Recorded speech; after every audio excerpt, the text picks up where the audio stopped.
Servant leadership. Spiritual leaders who follow Christ's example should become servant leaders. Here's Gene. This was one of the most significant lessons the apostles needed to learn, to become servant leaders. And once again, the Holy Spirit has allowed us to look in on what was happening in the lives of these men, which gives birth really to this principle to live by. Now remember, they're going up to Jerusalem, where Jesus was going to face the cross. And here's what we read in verse 17 of chapter 20. While going up to Jerusalem, Jesus took the 12 disciples aside privately and said to them on the way, we don't know exactly where they are, but they're probably getting close to Jericho, and they're going to go up the Jericho road, and they're going to go into Jerusalem. See, we are going up to Jerusalem, and the Son of Man will be handed over to the chief priests and scribes, and they will condemn him to death. They will hand him over to the Gentiles to be mocked, flogged, and crucified, and on the third day he will be raised. Now, this is the third time in the Gospel of Matthew that Jesus said to these men, we're going up to Jerusalem and I'm going to die.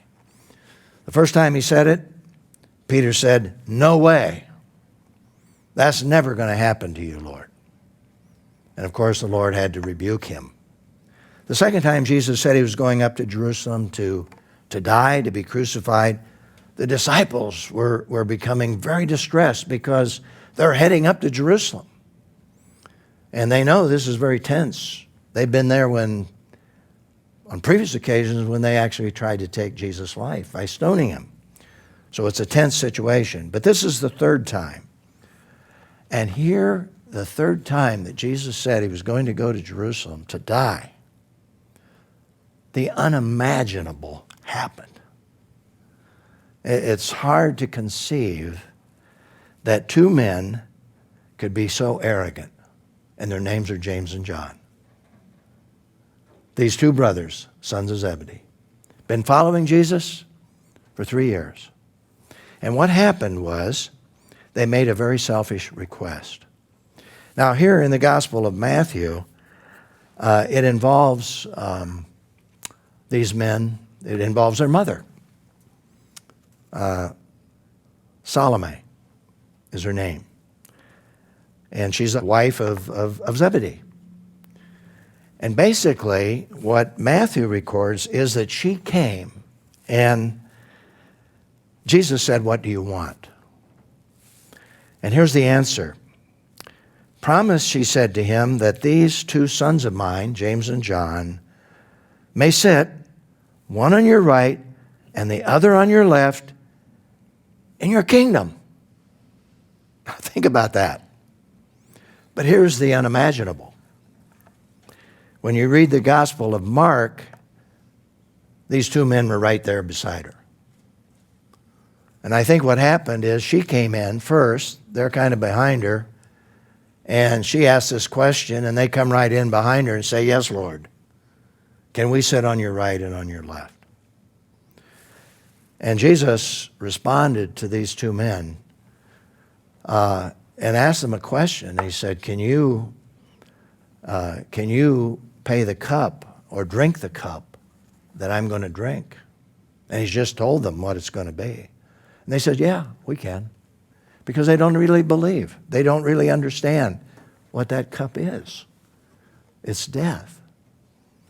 And so here are two of the men that are in the inner circle, Peter, James, and John, who do what I call the unimaginable with such arrogance. They're trying to do an end run around Peter because they know that Jesus is preparing Peter for the lead role of these men. Even though Peter doesn't understand it totally, they don't understand it, but from a human point of view, they believe that Jesus Christ has come as the Messiah, and he will rule and reign right there in Judea, and he will deliver the Jews from the power of Rome.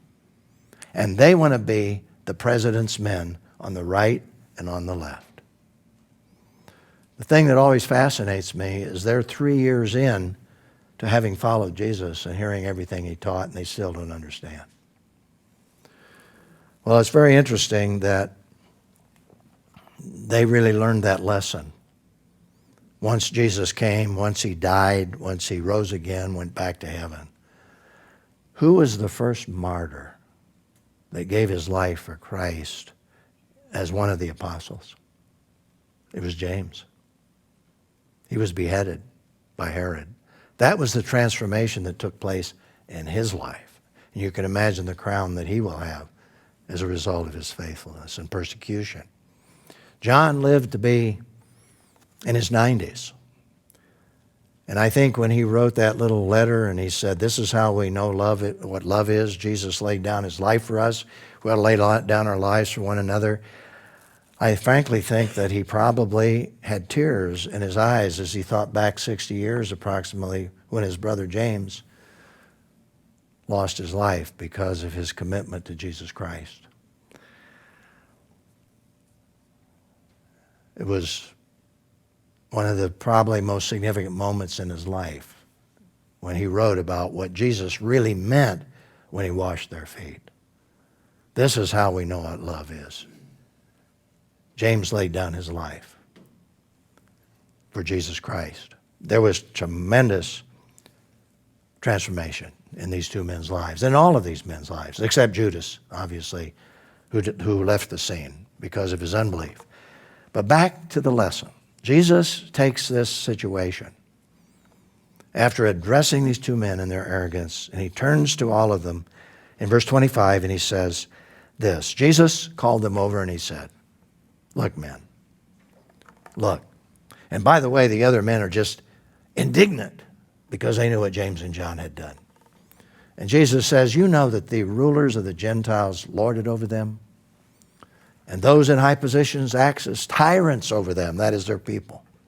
It must not be like that among you, you men. On the contrary, whoever wants to become great among you must be your servant. And whoever wants to be first among you must be your slave. This, by the way, is teaching them in the context of experience. This is an experience that James and John are never going to forget. They're learning the hard way, and the others are learning as well. And so Jesus says, just as the Son of Man did not come to be served, but to serve, and to give his life as a ransom for so many. And of course, later he washed their feet, as you remember, and said, look, you know, I'm your Lord, I'm your teacher, and yet I've washed your feet. I've served you. It's an example. You're to serve one another. And of course, the great lesson there was a willingness to give their life for Jesus. And James was one of the first ones of the apostles that gave his life. Here's a question for reflection and response. In what ways does this principle of being a servant apply not only to pastoral leaders, but to all members of the church? Well, Galatians 5:13 says, for you are called to be free, brothers and sisters. Only don't use this freedom as an opportunity for the flesh, but, and here's the message, serve one another through love. And as I was thinking about what does it mean to be a servant, regardless of our position, my mind went back to an experience that I had when I was younger, not too much younger. I had the privilege of doing helicopter skiing in Canada with my son. And the first time that I helicopter skied, I'd skied a lot on hard packed and I felt really good. But boy, when I got up into that powder and up into those mountains and coming down through those powder fields, I was having a tough time. I was with a group of people, and one of the guides came up to me about noon after the first day and said quietly, as I was eating my lunch, sitting out there right on that mountain, helicopter brought our lunch in and we were sitting there. And he said, Gene, he said, I've been watching. He said, you're going to wear yourself out. You got 2.5 days yet. And would you mind having a little one-on-one? And I said, whoa, I'll take all the one-on-one I can get. Well, he said, look over there. There's that gentleman over there. He's a little guy. he was carrying soup cans, and he was serving us, and he was taking the cans back to the helipad to go back off the mountain. His name was Walt. And he said, Walt's a good skier, and when you get up on the top of the mountain, he'll take you and give you some lessons if it's okay with you. I said, I'll take it. We got to the top of the mountain, and Walt took me first. There were 3 of us he was working with who had a problem and needed some help. And I remember that day as he was sharing with me, showing me just the basic moves. And I'd skied enough in my life that very quickly I got it, because I was putting pressure on my downhill ski, and you never do that in powder. So he taught me to bounce and to go through and keep the skis together. And I picked it up within seconds. And I'm skiing down, and he's down below, and I ski up beside, and we're talking. He looks up, and he sees the 2 older gentlemen coming down. One was really quite old. And he made a comment. He said, I've never skied with my dad for 6 years. And I didn't know what he was talking about, because I didn't know that older gentleman was his dad. I thought he was having a father fixation on me or something. But anyway, he helped me and taught me, and just really, it was a great, great opportunity. And he taught the other 2 guys as well. We were sitting that night in the lodge for dinner. And the old man, who was his dad, was sitting next to me. And he turned to me and he said, Gene, my son really enjoyed teaching you today. I said, Walt is your son? He said, oh yeah, you didn't know that. See, that's what he meant. I said, I've never skied with my dad for 6 years. And then he looked at me and he says, you don't know who my son is, do you? I said, well, I really don't, I guess. I mean, he was serving soup cans. He was just one of us. I found out he was the COO of all of the Canadian mountain holidays. There are 12 locations throughout Canada. And Walt comes and sits down, and I said, Walt, I had no idea who you were and who you are and your responsibility. And he says, yeah. He said, I spent a week in each location. I go incognito. I check everything out. I check the food services. I check how well the guides are doing. I just want to make sure we're doing the very best possible job. And I thought to myself, here's a guy with that kind of position. By the way, eventually became the CEO. He began as a bus driver, just driving people up to the helipads. Eventually, from COO to CEO. And I thought to myself, not once did he tell me when he was teaching me to ski who he was. He just served me. And I thought, Jesus said something about that. He that is greatest is servant of all.